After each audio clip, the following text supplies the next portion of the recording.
بسم اللہ الرحمن الرحیم۔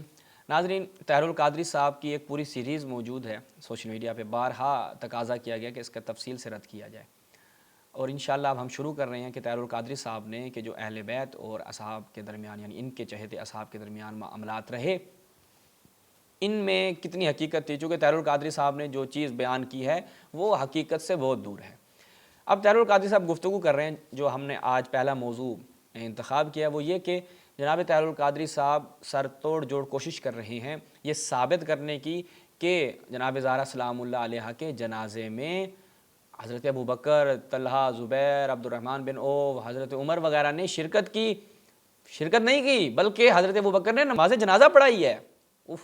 یعنی اب اس بہت بڑے جھوٹ کی جو انہوں نے عمارت کھڑی کی ہے، اس عمارت کی بنیاد اتنی کمزور ہے کہ ابھی آپ ان کی گفتگو سماعت فرمائیں گے، انشاءاللہ ہم ایک ہی پھونک سے اس عمارت کو گرا دیں گے۔ وہ انشاءاللہ آپ ملاحظہ فرمائیں گے۔ تمام برادران سنت بھی جو ہیں وہ آج کی ہماری اس گفتگو کو ملاحظہ فرمائیں۔ انشاءاللہ 2 قسطوں میں ہم طاہر القادری صاحب کے اس اعتراض کا جواب دیں گے۔ ملاحظہ کرتے ہیں دوسرا کلپ طاہر القادری صاحب کا۔ پھر اس کے بعد علامہ ذہبی لسان المیزان میں بیان کرتے ہیں، جلد 5 صفحہ 240 اور حدیث رقم روایت نمبر 840، اس میں بیان کرتے ہیں سیدنا امام جعفر صادق کا قول۔ اب سن لیجیے، وہ روایت امام زین العابدین کی تھی، امام سیدنا صدیق اکبر کا جنازہ پڑھانا۔ اب سیدنا امام جعفر الصادق علیہ السلام کی روایت دیتے ہیں علامہ ذہبی۔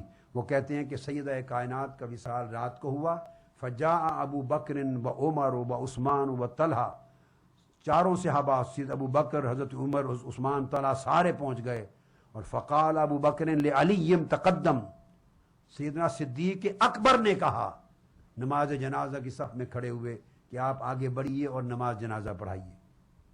آپ تو کہتے ہیں کہ شرکت ہی نہیں کی جنازے میں اور شرکت کرنے نہیں دی گئی، تو یا حضرت علی شیر خدا نے پڑھایا ہے تو ان کو مولا علی شیر خدا کو سیدنا صدیق اکبر نے آگے کیا مصلی پر کہ آپ پڑھائیے، آپ شوہر ہیں، اور صدیق اکبر نے پڑھایا ہے اگر تو مولا علی شیر خدا نے قسم کھا کے کہا آپ کے سوا کوئی نہیں پڑھایا۔ اور اکثر روایات اور ارجح قول اقاویل میں سے وہ صدیق اکبر کے نماز جنازہ پڑھانے کے حق میں ہیں۔ محب طبری نے بھی ذخائر العقبہ فی مناقب ذوی القربہ میں روایت کیا، جلد اول صفحہ 54، اور وہ امام مالک بن انس ان سے روایت کرتے ہیں، امام اہل مدینہ۔ اب ان کی روایت وہ فرماتے ہیں صلی علیہ ابو بکر رضی اللہ تعالی عنہ۔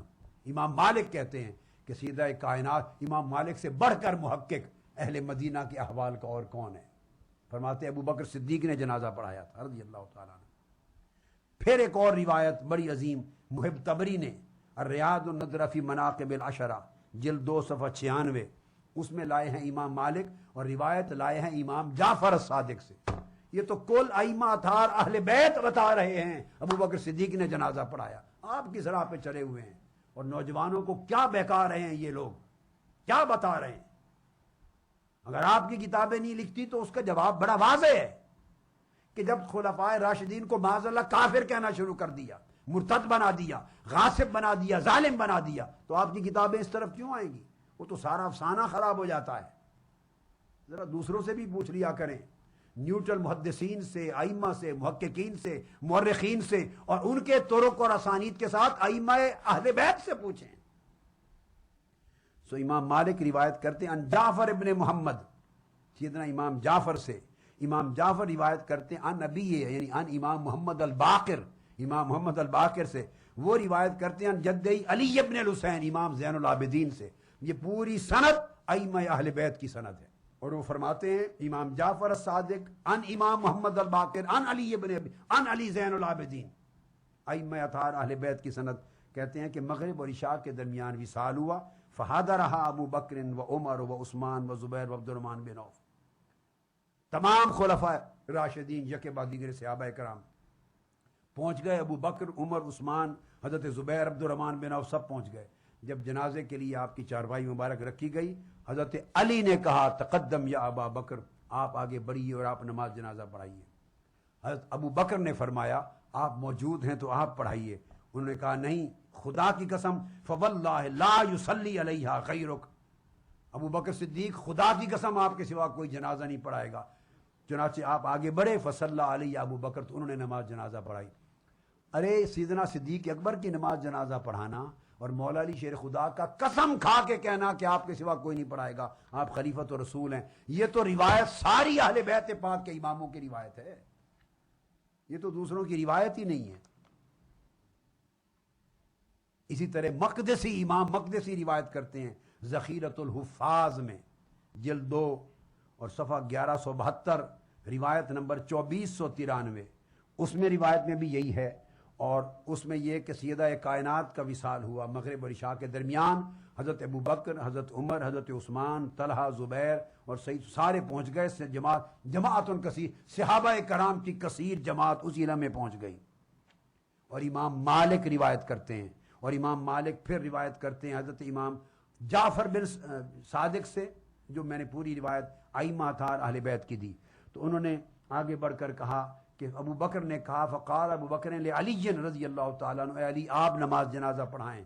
مگر سیدنا علی شیر خدا نے کہا لا واللہ لا تقدمت وانت خلیفۃ رسول اللہ، خدا کی قسم میں آگے نہیں بڑھوں گا، میں آگے نہیں بڑھوں گا.